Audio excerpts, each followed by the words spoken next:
ñi ngi tollaat ci beneen jamono boo xam ne ñi ngi rëdd ay projet de loi pour jëm ci daara yi boobu tamit beneen mbir la parce que projet de loi boo xam ne ci daara yi la jëm naam baax na waaye bare na ay risque nag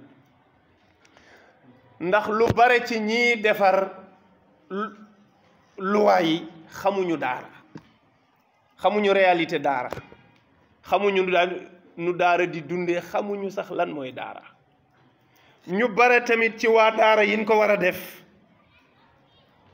xamuñu ci loi yooyu dara mbaa buñ ca xamee dara xóotuñu ca maanaam duñ ci ay spécialiste duñu ay juriste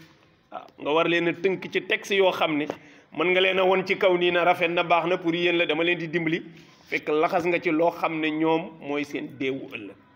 loolu nañ ci bàyyi xel bu baax a baax a baax mooy am na ci loo xam ne boo koy def ngir daara bu ci xool ñi ngi koy defal xoolal sa digganteeg sa borom ndax daara kat yàllaa ko moom de yàllaa koy sàmm de ustaas yeeg imaam yi moomuñu ko de te man dama gëm ne dafa bokk ci li tax réew mi dal gii mu am loolu da cee bokk li tax neexuñoo soppi loolu da cee bokk li ñuy dégg ci yenn réew yi ak di ko fa gis li tax munta nekk daara da cee jouer rôle bu rëy rëy rëy ci ni muy former ay nitu daara